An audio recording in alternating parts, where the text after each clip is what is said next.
Hello everyone and welcome back to the channel. It is late January in Southern Ontario, which means cold. We've had a very significant lack of snow, which is fine by me, but the fat bikes, that's where they live. Anyway, I've seen a lot of questions of late on what to wear when you're riding. Now, it's personal depending on your body type, your style, how much you're going to exert yourself, whether you're going to be going out for a ride on the paved trails, a casual ride, you're going to go hard mountain bike style on a mountain bike, regular, skinny, or with studs, or a fat bike. I'm not really going to get into that except to say that hard riding is different than a casual easy ride, and you're going to have to dress a little differently, and it also depends on whether it's windy out and whether it's below 10 degrees, between 10 and 0 degrees Celsius, or between 0 and -10, or between -10 and lower, right? So I grew up in the islands. My body behaves differently in cold weather. My hands and my feet get really cold really quickly. So this is what I wear, and this is why I wear. This is about mountain biking, not road biking. This is just a personal opinion. And the secret that I do know that I will agree with is layers. Trying to slap on a big heavy coat with a t-shirt is going to kill you. So layers is everything. Anyway, let's get started. Starting with layers. Sleeves. These are Segoy sleeves that go on your arms. They reach up here. They've got, they're windproof and relatively waterproof. They've got a fuzzy interior liner. They come in different sizes and they do fit tight. You want them relatively snug. And the good thing about them is anywhere below below 10 degrees Celsius and definitely below 0, I will put these on. But the good thing about them is you can just pull them off by sliding them out the front in case you overheat, right? So that's one set. I have a pair of MEC, same kind of fuzzy idea here. These are MEC brand, but as you can see, over time I had to put little dots in them because they just stretched out. They've both got these sticky rubber thing on them that helps them stay on your arms, right? So that's first layer on the arms. Feet. My feet get cold. So I have electrically heated socks. There's a battery in here. It'll last, a good 8 hours, 12 hours on low. Keep my feet really warm, except the heel area. I find if I'm out for 3-4 hours, even with these on, and I tend to run them a little bit lower than I probably should, but my heels get cold. So this area, my feet, I come back home, I'm driving home, and I can't feel my heels for a while. Anyway, but these keep my toes and my instep and the front of my feet really warm. Okay, so Amazon, Pana. I have another pair of these that Dawn rides with now, but there you go. That's the base. Hands and feet. Neck, a gaiter, right? So you slip this on over your head. It covers up to your neck. You've seen video and pictures of these. Take them down, you tuck them in your shirt like this. And what you do is you can put it up on the back here, and the idea is that it keeps your nose and your cheeks warm, so when you're flying through the forest in cold weather, you have some protection on your face. Okay. The thing that you gotta look out for is when you're breathing through it, it can fog up your glasses. Another important thing is hat, little toque. Slip this on, okay, like this, and what you can do with this is tuck this up. And the good thing about this mask too is that with COVID, you're not breathing out all your fumes all over everybody else, and you have a little bit of protection. You can actually double this up very quickly to act as a mask, right? Now it does get very wet, so let's take this off before I have a stroke. This does get very wet. Put my glasses back on. And you probably wash it after every ride or every couple of rides, because otherwise, essentially it's gonna stink, okay? Next base layer. Under Armour long sleeves. So this is a Under Armour heat gear shirt. Has this quilted inner part, long sleeve, fits me. I've had this for years and years. It works really well. I also have a turtleneck version So if it's really cold and we're heading down to, you know, riding in -20, I'll use this with the gaiter. Otherwise, I'll use this as my base layer. Down to about -10, I'm good with this, okay? Yes, we do ride down to -20 and lower. Then on top of that, I will wear this short sleeve Under Armour t-shirt or a regular riding jersey. Sometimes I'll wear this and a riding jersey, okay? When it's between 10 and 0, I'll probably wear my sleeves, a riding jersey, and this on top of the riding jersey. So again, it's about feel. You always want to start a little cool. So you out to the house, out to the car, you got to be a little cool because you get really, really hot when if you're going to be going for a true single track in the bush, fat bike or skinny ride. So this is all 0 and below. I will wear a long sleeve jersey like this. So between 0 and -10, this is good. So it's sleeves, Under Armour long sleeve, the short sleeve Under Armour, then this. The reason I wear a lot the Under Armour, 2 Under Armours, is you sweat and I want it all away from my body. Now, if it's going to be lower than -10 or close to it, I will wear one of these slightly heavier riding jerseys, simply because this is extremely thin. If you look really closely, you can see this is kind of has a lot of mesh all over it, so it lets the heat out. But sometimes I don't want that, especially if I'm going to be riding -10 and below -20. This just keeps you a little bit warmer. Okay, so that's top. So as you can see, I'm probably wearing anywhere between 3 and 4 layers, like, you know, on the arms. Then you get the pants. So these are my all-time favorites. These are the Fox Defend pants. They have a little quilty material on the inside. From about 10 degrees down to -10, they're okay. They're not very heavy, which is good. And in some places they're thin. There's nothing, see? Which makes them really cool. But the one thing hack that we had to do because I wear heated socks is Dawn just pulled the stitching and she put a piece of Velcro in at the bottom so you can get your pants over your heated socks, and when you need to reach in there and fiddle with them, you just undo the Velcro, see it, Velcro, again. It's just at the bottom of the pants on the outside where the elastic is, because they just do not stretch enough, right? So that's 10 down to -10 Celsius. These are amazing. I have a pair of these are these Delhi pants from MEC. They are windproof and waterproof on the front, but not at the back. So if I know we're going to be going out, and I would say they're probably good again down to like -10. They're okay. They're not my favorite, but because the problem is the back is not waterproof at all or windproof. It lets the heat out, which is great, but if you get any splashing or any kick up from your back tire, you end up with a wet butt. So they only get worn if I know it's going to be really dry or everything's really frozen. Other than that, they're good. They'll do, you know, in a pinch. And the price difference is significant, as you'll see. Okay. Then I have these Rock Brothers pants. See, Rock Brothers. These are off Amazon. These are just Rock Brothers winter pants. They have a couple of zippers on the side. As you can see, this little pull thing broke off this one. These are these plastic zippers, so you gotta be careful with them in the cold. They've got, these are like mesh. They're not, you can't see through them, but there's a breathable material that helps keep your legs cool. They've got a Velcro on the bottom to tighten them up around your pants or your boots. I probably suggest that you wear these pants down inside your boots, because at least the snow will hit and bounce out. And they've got a drawstring. Again, not my favorite. I think I like the Fox.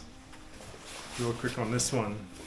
This little slip together belt buckle type latch, right? Where you squeeze to release. So that's pants. Okay, let's talk jackets. I've got two jackets. This is the Fox Ranger jacket. Fox Fire Ranger, whatever. I get so confused by their naming, but there it is right there. It is a solid waterproof jacket with a single pocket at the front, so my phone goes in here. I can also slip one of those gel packs in there to keep it warm so it doesn't harden up. Some kind of these little what look like pockets, but they're not. You put something in here and it's going to slip out the front. Okay, there's a pocket. Nope, no pocket. See this? This just slips right out the front here. Don't even know what that is. They've got side hand pockets down at your waist. Pretty, yeah, that's what this is. Pretty sizable. But this jacket doesn't breathe. I'm out on a ride. This is good from 10 down to -10.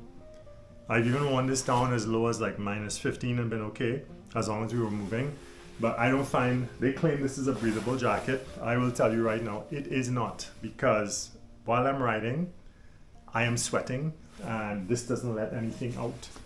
And I've come back from rides where everything I've worn underneath was literally soaked. The inside of this jacket was wet and it, you know, it just didn't dry. So there's a little quilting on it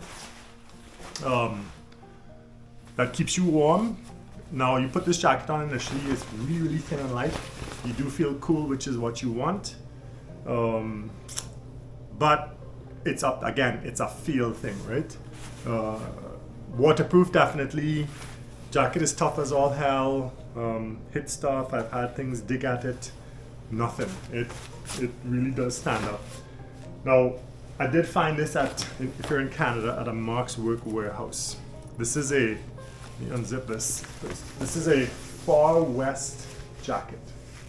And it was a Mark's Work warehouse, and I was in there looking for something else. It's heavier by far than the Fox jacket. Yeah, Far West. Oh look, Far West, designed in Canada.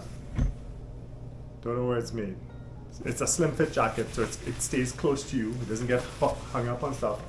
But what's interesting about this jacket is, like a traditional riding jacket from the roadie days, back here is breathable. The entire back of this jacket is breathable, this entire back section. So as fast as you heat up, you let a lot of the heat out. If you open the front of the jacket, you can take some of the heat out and it keeps your back dry. And that's very important. I ride with a hydration pack, so that actually keeps me warm too. As soon as I take that off for any reason, or if we stop and it eases off on my back, I can feel the moisture on my back and I get cold really quickly. This jacket, I don't know if you can get them again, but they're good. They work. Drawstring, and like I said, oh look, it even has a little thumb thing to let you put your hand through so you can keep your jacket down instead of it crawling up your arms. But it was a lucky find, and I don't even know if they make them anymore, if they carry them. Gloves. I have these Holmes electrically heated gloves. They're from Costco, 99 bucks. Here's the battery pocket. They work amazingly well. They are really tough. I've actually shoveled snow in them because sometimes my hands get really cold. I have some other gloves. Give me a second, I'll go get them. They're not here. Okay, back. Segoy cold weather gloves. Got a little padding. They are pretty good down to about, for me anyway, good down to about 5 degrees. And if we're working really hard and these get too hot and sweaty, which is maybe down to about 0, I'll switch out to these. But I find as soon as I stop, or if it's really windy, even if we're working really hard, these gloves, just my hands freeze and I can't get the chemical packs, and we'll talk about that in a second. In the chemical packs don't really fit well, they're too tight. This is the RS0 glove. So washed out, I can't see, I don't know if you can see that, but it's RS0 glove. Anyway, so below 10, above 0 with no wind, these are okay. If you're gonna ride with shoes, you get these little neoprene covers. This is from Amazon. They work well. They keep when I'm wearing my shoes, they keep them dry, and with my heated socks, it keeps them really, really warm. And again, this is probably down to about -5, -10. I can wear them as long as it's not wet or there's too much wet snow around, because if there is, the boots, these just let the snow and water in, and as soon as they get into your feet, the socks, even though the socks are heated, you struggle. So these have got these little labels on the side, whatever the hell they mean. Obviously one of them means winter or cold and waterproof. So you can get these on Amazon in many different flavors. You can see I've been destroying them because I use them late fall, early spring. And then there's the boots. So these are OMW, Old Man Winter Bontrager boots. These work really well. I gotta say, thanks to the guys from the Lost Boys. I think it was actually Johnny who pointed them out. They're made in China. Always buy one size bigger, and I'll explain why in a second. But these are worth every cent. One thing that I would say is missing from them: they don't have stud pockets, so you can put spikes or studs in the bottom, because that would make a big difference. Sometimes I found myself slip sliding, and the bike has more traction than me because it's the fat bike with the studded tires. See, Bontrager. You can buy these in Canada. They've got a neoprene liner. So basically you put your foot in, you wrap them around, you do up the board, they tighten up, and then there's a strap that goes around the front to keep everything nice and snug. Recommend. If you're not riding with heated socks, some people try to ride with thicker wool socks. And one set of pair of socks is okay, but it's really about layering. So if you can get a few layers in there, hence why bigger boots or bigger shoes. So if you don't ride with clips, and as you can see, I'm a clip guy, Shimano to be specific, pedals, you may ride with flats. Same idea. A bigger pair of the Adidas 510s or those boots that they make, Gore-Tex waterproof, that's great, but if you don't have a few layers of socks, or if you don't have heated socks, your feet will freeze. Now that doesn't apply to everyone. As I said, some people I've ridden with guys who have a pair of socks and a pair of riding shoes, and it's -10, and they don't seem to feel a thing. I've seen people who jam as many heat packs, those little chemical packs that if you open them and expose them to oxygen, you stick them in your gloves, you stick them in your boots, you stick them in your pants, whatever, wherever you need them, they work until there's no more oxygen. There used to be one that had a metal piece that you would flex, and the metal would create a reaction, but I have no idea where those have gone, and I've sort of given up on looking for them because I've got the electrics. And with those little chemical packs, the amount of them you'd buy, by the end of a winter season of riding, where we ride 2, 3, 4 times a week, it would be cheaper just to buy a set of electric socks. My 2 cents, it's what works for me. Trying not to reinvent the wheel here. I just look at what other people have used and what works for them, and that's my mess. And no, I'm not putting it on because I probably give myself a heat stroke in the house. But when I do get dressed at home to go out for a ride, before I get my jacket on and my boots on, I am cooking. I need to get outside to cool down. That's how warm I am in a 21, 22 degree house.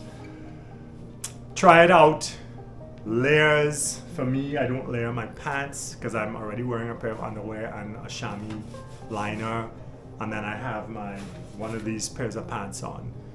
Anything more than that, and I cook and I overheat. Having a hydration pack makes a difference too, because if you do overheat, you can pull a layer off, shove it in the pack, otherwise trying to find somewhere to keep it. And that's it.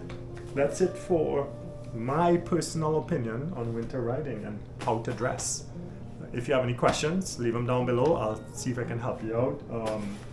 Trying to give you links to these. If you want something specific, just ask me and I will try to dig them up and put the link in a response. But other than that, as always, stress less, ride more, ride smart, ride safe. See you guys on the trails with your fat bikes or your skinnies. As long as you got studs in Southern Ontario in winter, you should do fine. Unless you're really brave and you want to try it without. Hey, let me know how it turns out. Talk to you later. Take care.